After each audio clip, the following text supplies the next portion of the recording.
앤 라모시라는 미국 여성 소설가가 있습니다. 이분이 크리스찬인데요. 고향이 샌프란시스코입니다. 우리 같은 캘리포니아 하늘 아래에서 살아가고 있는 크리스찬 여성 소설가인데요. 이분은 우리 기독교에 관련된 글도 쓰시지만 미국 사회의 어떤 모순에 대해서 아주 통찰력 있게 또 창의적으로 그렇게 글을 쓰시는 분이십니다. 이분이 믿음에 대해서 이야기하는 것을 지난주에 제가 우연히 좀 접하게 됐는데요. 저에게 참 많은 생각할 거리를 주는 그 믿음에 대한 생각을 이분이 가지고 있더라고요. 이분이 이렇게 이야기를 합니다. 믿음의 반대말은 의심이 아니라 오히려 확신이라고 이렇게 이야기를 합니다.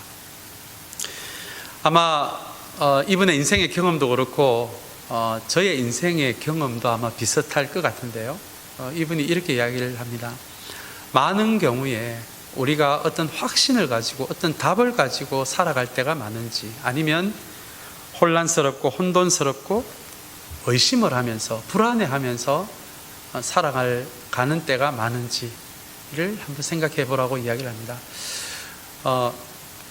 그래서 이분은 우리가 익숙하게 알고 있는 그런 확신들, 답들보다도 우리의 인생을 돌아보니까 훨씬 더 혼란스럽고 답이 없을 때가 많더라는 거예요, 실제적으로.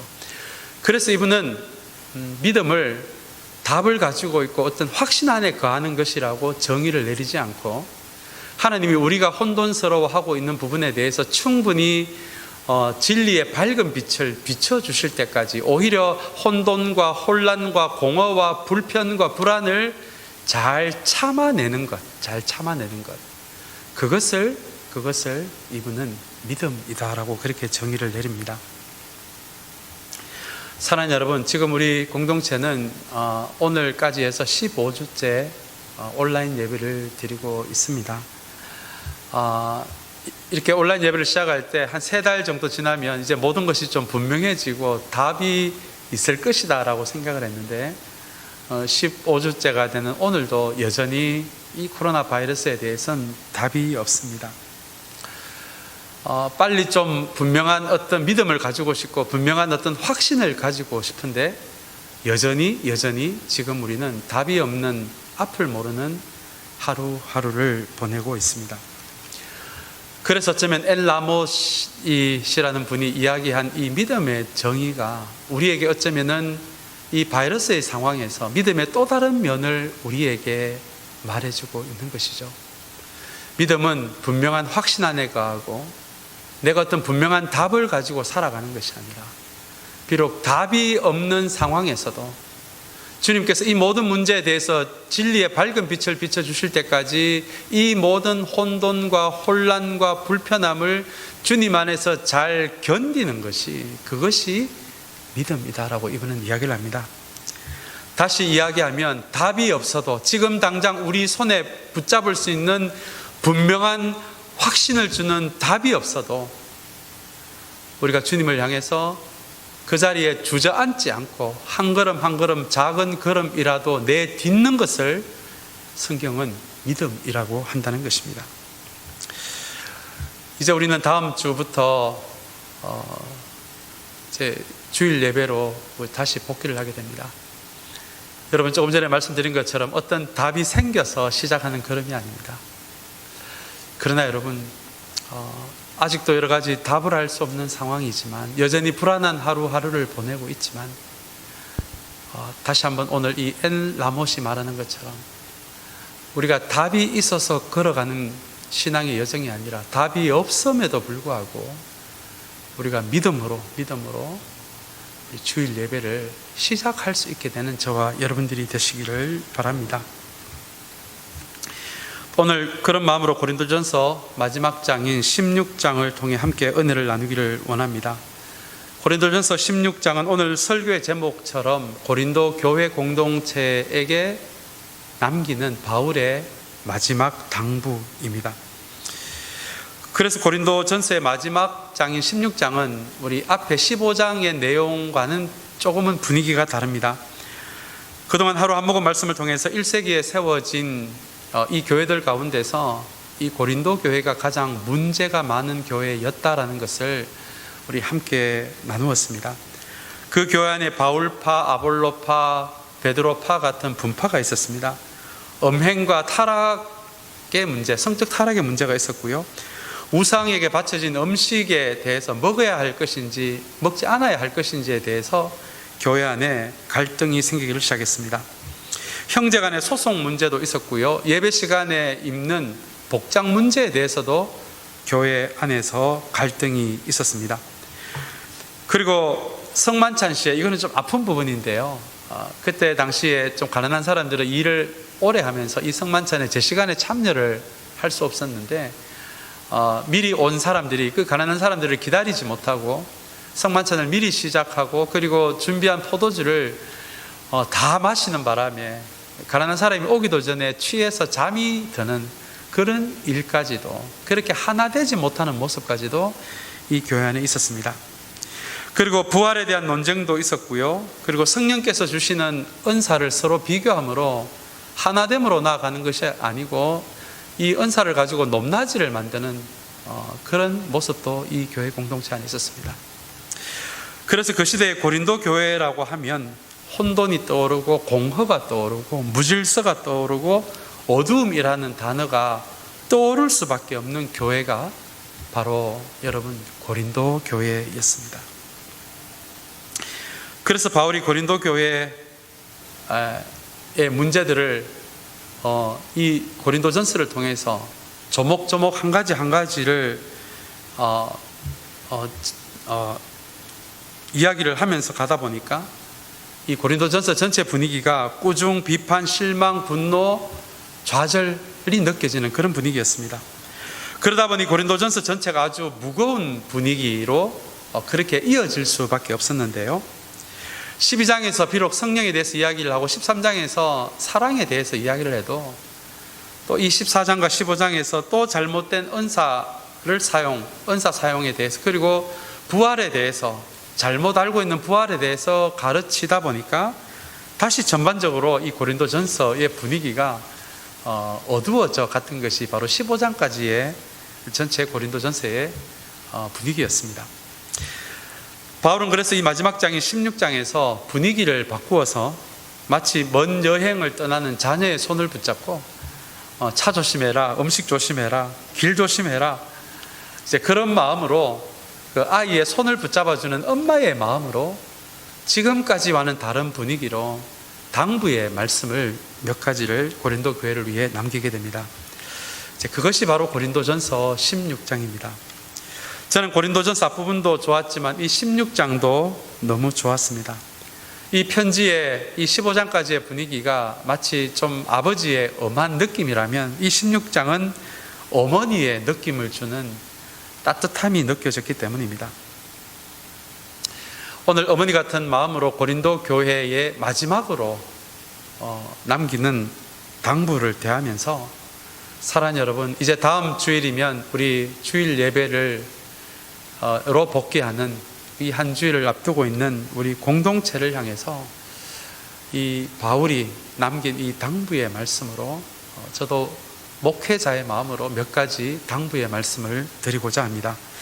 먼저 바울은 13절 14절에서 이제 이 핵심이 되는 당부의 말씀을 시작을 하는데요. 깨어 있으십시오. 믿음에 굳게 서 있으십시오. 용감하십시오. 힘을 내십시오. 모든 일을 사랑으로 하십시오 라고 그렇게 당부를 합니다. 한 가지 한 가지가 제 귀에는 차 조심해라, 사람 조심해라, 인스턴트 음식 너무 먹지 마라 라고 하는 그런 어머니의 마음이 느껴지는 당부들입니다. 너무 많은 문제로 인해서 어쩌면은 이 교회 미래가 보이지 않고 도대체 무엇부터 시작을 해야 할지도 모르는 이 고린도 교회에게 고린도전서 전체를 통해서 영적인 원칙을 세워준 다음에 이제는 마지막으로 어머니의 말씀으로 마지막 당부의 말씀을 이렇게 남기고 있는 것입니다.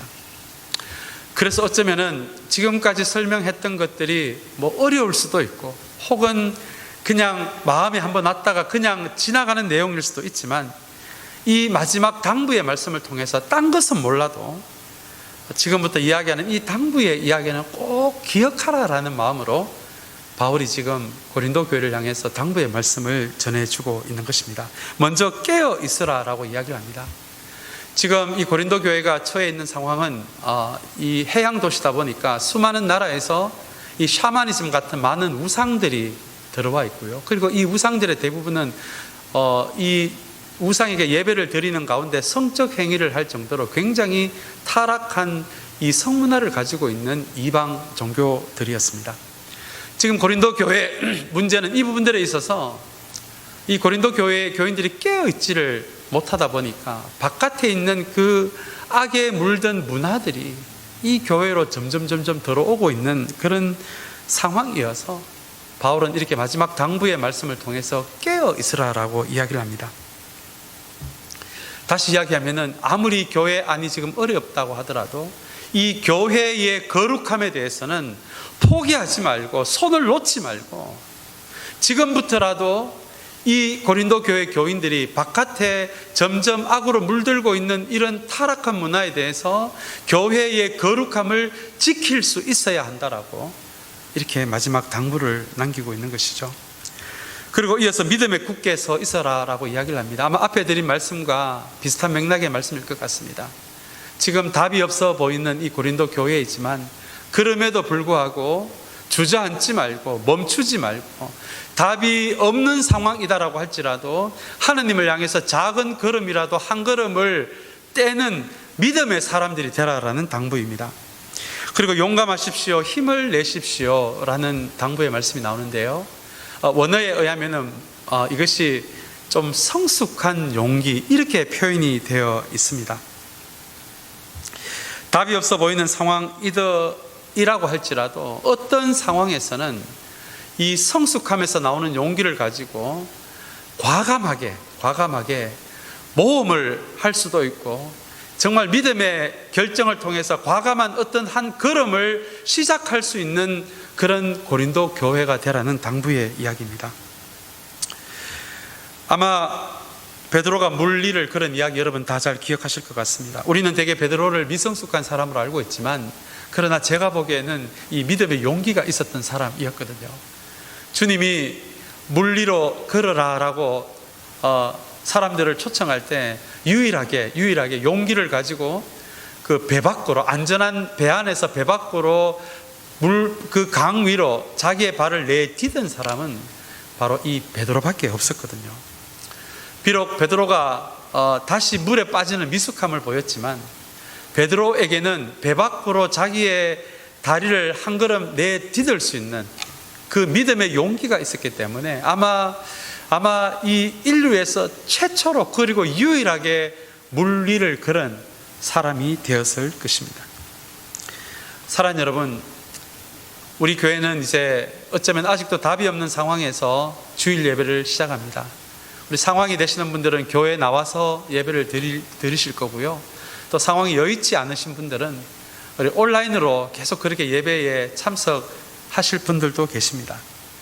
그 어떤 상황이든지 상관없이 사랑하는 여러분, 우리 교회가 기본적으로 안전함 안에 있어야 하지만 그러나 정말 하나님께서 어떤 상황을 우리에게 주실 때는 과감하게 이 성숙한 용기를 가지고 베드로처럼 이 안전함에서 배 밖으로 우리의 발을 한 걸음 내디딜 수 있는 그런 믿음의 용감한 도전과 시도를 할 수 있는 우리 교회가 되시기를 주님의 이름으로 축복합니다.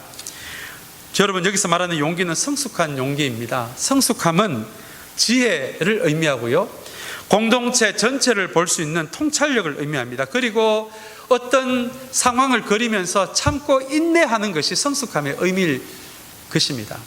그래서 여기서 말하는 성숙한 용기는 우리 마음 내키는 대로 아무 것이나 시도하고 도전하는 그런 용기가 아니라 교회 전체 공동체를 보면서 우리의 지혜를 다해 그리고 우리가 인내하는 가운데 어떤 시점에서는 과감하게 이전에 우리가 갖고 있는 해왔던 것을 벗어나서 정말 코로나 바이러스 이후를 생각하며 과감한 창의적인 새로운 걸음을 내디딜 수 있는 용기를 의미합니다. 그리고 마지막으로 이 14절에 보시면 우리 고린도전서 13장 전체에서 이야기하는 것처럼 모든 일을 사랑을 가지고 하라고 바울이 이렇게 마지막 당부를 하고 있습니다. 여러분, 다시 한번 우리 이 14절의 말씀을 꼭 기억하시는 저와 여러분들이 되시기를 바랍니다. 우리에게 아무리 큰 비전이 있고 우리가 해야 할 큰 일이 있다라고 할지라도 그것이 결단코 공동체의 하나됨을 앞서서는 안 된다는 것을 여러분 기억하는 저와 여러분들이 되시기를 바랍니다. 정말 성경 어디에도 우리로 하여금 큰 일을 감당하고 큰 비전을 가지고 정말 누가 보더라도 놀랄 만한 그런 놀라운 일을 감당하라라고 이야기하는 데는 아무 데도 없습니다. 오히려 성경은 아무리 작은 일이라고 할지라도 큰 사랑으로 감당하라라고 이야기를 합니다. 그것이 바울이 이 고린도 교회를 향해서 마지막으로 당부하는 모든 일을 사랑 안에서 하라라고 하는 말씀의 의미입니다. 사랑하는 여러분, 이제 다음 주 우리 교회 주일 예배가 다시 시작이 됩니다. 이 시기에 큰 교회가 되자, 부흥하는 교회가 되자라고 말하는 것이 여러분 무슨 의미가 있겠습니까? 어쩌면 이 시기를 통해서 다시 한번 주님께서 우리에게 원하시는 것은 정말 작은 일이라고 할지라도 우리가 큰 사랑으로 감당할 수 있는, 그렇게 작은 일을 그렇게 감당할 수 있는 공동체가 되기를 주님은 우리에게 원하고 계시는 것입니다. 어쩌면 답이 없어 보이는 이 고린도 교회를 향해서 다시 한번 어머니의 마음으로 마지막으로 남기는 이 몇 가지의 당부가 어쩌면 이 답이 없는, 우리 똑같은 상황은 아니더라도 이 답이 없는 상황에서 주일 예배를 다시 시작하는 우리 공동체를 향한 하나님의 당부로 우리가 그렇게 생각을 할 수도 있을 것 같습니다. 지금 답이 없어 보이는 이 상황 가운데서도 주님께서는 우리가 깨어 있기를 원하십니다. 이 상황에서도 그 자리에 주저앉는 것이 아니라 답이 없는 상황에서도 하나님을 향해 계속 걸어갈 수 있는 그 믿음의 작은 걸음을 걸어가라라고 하는 것이 우리를 향한 하나님의 당부하시는 마음입니다. 안전하게 있어야 하지만 때로는 성숙한 용기를 가지고 이전에 해왔던 것이 정말 주님이 기뻐하시지 않은 모습이라면 과감히 새 일을 행할 수 있고 창의적인 일을 용기 있게 행할 수 있는 그런 공동체가 되라고 하는 것도 우리를 향한 하나님의 당부의 말씀일 것 같습니다. 그리고 이 답이 없는 상황에서도 교회 안과 밖에서 참 사랑을 잊지 않는 그런 공동체가 되기를 또한 주님은 우리에게 원하고 계시다는 것을, 어쩌면 무엇인가 새로운 부흥 전략, 새로운 성장 전략이 아니라 오늘 바울이 고린도 교회에게 들려주는, 어머니의 마음으로 들려주는 이 당부의 말씀들을 사랑하는 여러분, 다시 한번 다음 주 주일 예배 복귀를 준비하고 있는 우리 모두가 기억하게 되기를 주님의 이름으로 축복합니다. 15절에서 18절까지의 말씀에서는 스데바나라는 사람이 나옵니다. 아마 바울이 이 사람을 언급하지 않았더라면 우리는 평생 이 2000년이 넘는 우리 이 교회 역사 가운데서도, 우리 기독교 역사 가운데서도 이분이 누군지 모를 뻔했습니다. 이 사람을 향해 바울은 15절에서 첫 열매라고 이야기합니다. 아마 그리스 지역에 복음을 전하면서 처음으로 복음을 받아들인 사람이 바로 이 스데바나인 것 같습니다. 그러나 복음을 처음 받아들였다라고 해서 첫 열매라고 부르는 것이 아니라 복음을 받아들인 이후에 이 사람이 이 교회 공동체를 향한 섬김과 사랑으로 인해서, 그 섬김과 사랑 때문에 바울이 이 스데바나를 첫 열매라고 지금 부르고 있는 것입니다. 그 시대는 지금처럼 예배당이 없었습니다. 그래서 교인들 가운데서 그래도 조금 형편이 낮고 큰 집을 가지고 있는 사람들 집에서 모여서 예배를 드렸던 가정교회가 그 시대의 교회의 모습이었습니다. 아마 이 스데바나가 첫 열매가 되었고, 그리고 오늘 이 15절의 말씀에 의하면 성도들을 섬기는 일에 몸을 바친 이 스데바나와 그 가정이었다라고 이야기를 하고 있습니다. 이 말은 이 스데바나가 그 시대 고린도 교회는 아니지만 그리스 지역에 세워진 다른 가정교회 리더였다라는 것을 우리는 가늠해 볼 수 있습니다. 아마 그 시대 가정교회 리더가 되는 거 보니까 사회적으로도 경제적으로도 넉넉하고 지위가 있는 사람이었지만 오늘 이 15절의 말씀에 보면 그렇게 누릴 수 있는 사람이 이 가정교회 안에 있는 모든 사람을 섬기는데 그 몸까지 바친 사람이었다라고 그런 칭찬을 바울이 지금 하고 있는 것이죠. 그 시대 우리 가정교회 안에서는 종도 같이 예배를 드렸고 노예도 같이 예배를 드렸던 시절이었습니다. 이렇게 사회적인 지위가 있고 이 경제적으로 넉넉했던 사람이 자기 집에 예배를 드리러 오는 노예와 종에게까지도 그렇게 몸과 마음을 다하는 섬김을 했던 사람이 바로 이 스데바나였다라고 이렇게 이야기를 합니다. 그리고 17절에 보시면 스데바나와 함께 버도나도와 아가이고라는 사람을 소개합니다. 아마 이 스데바나를 통해서 이 복음을 듣게 된 사람인 것 같습니다. 아마 이 고린도 교회가 자신들의 교회의 문제가 너무 커지자 이 신실한 이 세 명에게 멀리 그 터키 지역에 있는 바울에게 우리 교회 소식을 좀 전해달라고 부탁을 했던 것 같습니다. 그래서 이 세 분이 바울을 먼 길을 떠나서 방문을 해서 자신들의 교회는 아니었지만 이 고린도 교회 상황을 이야기를 해 주었고요. 그리고 바울이 그 이야기를 들으면서 고린도전서를 아마 몇 주간 기록을 했을 텐데요. 그 고린도전서를 받아서 다시 고린도 교회에 전해 주었던 사람들이 바로 이 세 명입니다. 이 정도로 자신의 교회가 아니었음에도 불구하고 정말 이 고린도 교회에 세워진 이 고린도 교회에 대한 이 사랑과 섬기는 마음으로 바울을 찾아가고 바울이 쓴 고린도전서까지도 배달을 해준 사람들이 바로 스데바나와 이 스데바나를 통해서 복음을 들은 사람들이었습니다.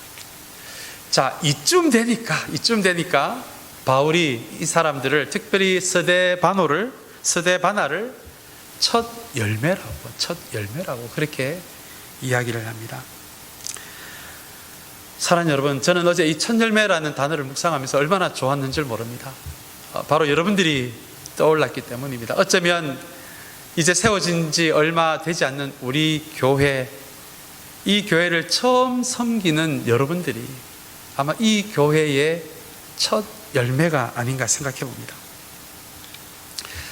다시 한번 다음 주에 우리 주일 예배에 복귀하면서 사랑하는 여러분, 우리가 뭐 할 수 있는 것이 뭐가 있겠습니까? 그저 단계를 따져가면서 이제 주일 예배부터 조심스럽게 최대한 안전을 생각하면서 올 수 있는 분들을 중심으로 그렇게 예배를 시작하게 되는 이 상황인데요. 사랑하는 여러분, 다시 한번 이 답이 없는 상황에서 시작되는 이 예배지만 우리가 반드시 기억해야 할 것은 저와 여러분들을 이 토렌스 참사랑 교회를 위한 첫 열매로 하나님이 세워 주셨다는 것입니다. 사랑하는 여러분, 다시 한번 이 스데바나의 몸을 바치는 섬김을 기억하면서 정말 다시 예배가 시작되는 다음 주부터 저와 여러분들이 이 스데바나의 섬김으로 우리 토렌스 참사랑 교회를 그렇게 섬겨 나가실 수 있는 저와 여러분들이 되시기를 주님의 이름으로 축복합니다. 그리고 여러분 19절입니다. 아시아에 있는 교회들이 고린도 교회에게 문안을 한다고 바울은 이야기를 합니다. 그리고 아굴라와 브리스길라 부부가 여러분들에게 또한 문안을 한다고 바울은 이야기를 해줍니다. 여기 있는 아굴라와 브리스길라는 한때 바울과 함께 고린도 교회를 섬겼던 옛날 멤버들이었습니다. 정말 제가 이 19절의 말씀을 통해서도 참 제 마음이 따뜻해졌는데요. 비록 이 답이 없는 지금 상황을 보내고 있는 이 고린도 교회지만 이 고린도 교회를 염려하면서 함께 기도해 주면서 이 교회의 미래를 함께 주님의 두 손 위에 올려드리면서 이 교회에 대해서 문안을 묻는 그런 교회가 있다라는 것이 다시 한번 이 시대의 교회들의 모습을 보게 해준 그런 말씀이었습니다. 사랑하는 여러분, 코로나 바이러스로 인해 어려움을 겪고 있는 이 시기이지만 우리가 반드시 기억해야 할 것 한 가지는 이 시대의 모든 교회들이 서로 큰 교회, 작은 교회, 중간 사이즈 교회, 사이즈에 상관없이 서로 연결되어 있다는 것입니다. 지금까지 얼마나 많은 교회들이 다른 교회에는 관심을 주지 않고 우리 교회만 잘 되면 되고 우리 교회만 큰 건물을 가지면 된다라는 그런 생각을 얼마나 여러분 이 시대 교회들이 많이 하고 있었습니까? 근데 여러분, 오늘 이 고린도 교회를 걱정하면서 기도해 주면서 문안을 묻는 교회들을 바라보면서 사랑하는 여러분, 이것이 하나님 나라 안에 있는 이 교회들의 모습이 되어야 한다라고 저는 그렇게 믿습니다. 사랑하는 여러분, 정말 답이 없는 이 시기이고 우리 교회도 조금씩 어려움이 느껴지는 이런 상황이지만, 그러나 이 토렌스 지역에 세워진 다른 교회들에 대해서도 정말 우리 교회보다 더 큰 어려움을 겪고 있는 교회가 있다라면 여러분 정말 주님의 교회를 품는 마음으로 문안할 수 있는 우리 토렌스 참사랑 교회가 되시기를 주님의 이름으로 축복합니다. 여러분, 그것이 이 답이 없는 시기에 그 시기를 함께 걸어가고 있는 교회들의 모습이 되어야 합니다. 마지막으로 22절입니다. 좋은 분위기로 잘 가다가 갑자기 또 조금 분위기가 서늘해지는 말씀이 이어지는 내용입니다. 갑자기 저주 이야기를 바울이 꺼냈는데요, 22절에 보시면 누구든지 주님을 사랑하지 않는 사람은 저주를 받으라 라고 이야기를 합니다. 여러분, 지금까지 어머니의 마음으로 16장을 잘 기록을 했는데 갑자기 22절에서 왜 갑자기 저주를 받으라 라고 이렇게 바울은 이야기를 하고 있을까요? 아마 이렇게 편지를 마무리하면서 바울의 마음에는 정말 5년 전에 세워진 이 교회를 뿌리째 흔들고 있는 이 악한 사람들의 얼굴이 떠올랐을 것입니다. 그래서 아마 순간적으로 이 감정이 좀 격해졌는지도 모르겠습니다. 그러나 여러분, 저주를 받으라라는 단어 다음에 마라나타라는 단어가 나오는데요, 이 단어는 아마 여러분들 한 번은 들어보셨을 것 같아요. 이 단어의 의미는 아멘 주 예수여 어서 오시옵소서라는 의미입니다. 갑자기 저주 이야기를 하다가 왜 마라나타라고 이야기를 할까요? 아마 두 가지의 마음일 것 같습니다. 이제는 이렇게 귀하게 세워진 이 교회 공동체를 향한 이 악한 마음을 멈추어라 라고 하는 이 경고의 마음, 이 사람들에 대한 경고의 마음임과 동시에 이제 오늘 밤이라도 내일이라도 만약에 주님이 다시 오신다면 정말 악한 마음을 가지고 이 교회를 힘들게 하고 뿌리째 흔들고 있는 정말 너희 한 사람 한 사람의 영혼을 주님 앞에서 어떻게 하기를 원하느냐, 정말 주님이 오늘 저녁에라도 오신다면 너희들은 어떻게 하기를 원하느냐. 다시 이야기하면 주님이 언제 오실지 모르니까 이 교회를 흔들고 있는 그 악한 마음을 멈추고 다시 하나님 앞으로 돌아오라라고 하는 이 부탁의 마음이 22절 가운데 여러분 숨어 있는 것입니다. 여러분, 이 세상에 사는 이 세상에서의 세월이 전부라면 아마 우리는 우리가 원하는 것만을 하고 살아가기에도 부족한 시간일 것 같습니다.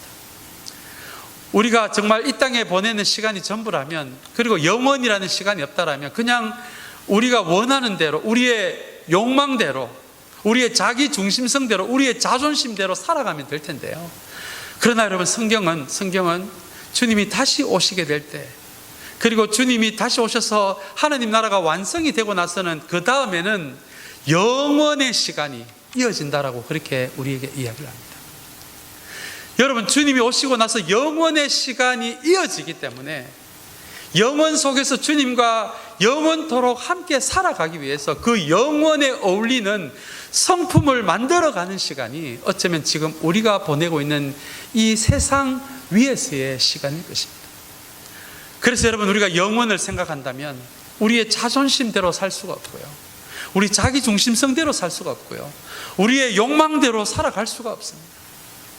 그래서 영원을 생각하면서 지금 내가 가지고 있는 자존심, 욕망, 이 모든 것, 자기 중심성까지도 영원을 생각하면서 이것을 다스릴 수 있는 것이, 그것이 이 땅을 살아가는 하나님의 사람의 모습이니까. 주님이 언제 오실지 그것을 생각하면서 다시 한번 교회를 흔드는 그 어두움의 마음을 주님 앞에 회개하고 그 삶을 고치라라고 권면하는 그 마음이 22절에 저주를 받으라라는 이 마음 안에, 그리고 마라나타라는 단어 안에 숨은 의미일 것입니다. 사랑하는 여러분, 이제 말씀을 마치기를 원합니다. 이제 다음 주면 저희가 예배를 시작하지만 어쩌면 이 바이러스의 상황이 점점 심해지고 있는 상황입니다. 상황에 따라서 아마 이 캘리포니아가 또 이 LA가 다시 셧다운이 될지도 모르겠습니다. 여러분, 어떤 상황이 벌어지든지 비록 우리가 지금은 분명한 확신과 분명한 답을 가지고 있지 않다라고 할지라도, 여러분, 주님께서 언젠가는 진리의 환한 빛으로 이 모든 상황을 비춰주시는 그날까지 사랑하는 여러분, 정말 이 모든 혼돈에 대해서, 불안에 대해서 주님 안에서 잘 참으실 수 있는 여러분들이 될 뿐만 아니라 이 상황에서 그 자리에 주저앉지 마시고 주님을 향해서 믿음의 걸음을, 아주 작은 걸음이더라도 매일 조금씩 믿음의 걸음을 내디딜 수 있는 저와 여러분들이 되시기를 주님의 이름으로 축복합니다. 기도하겠습니다.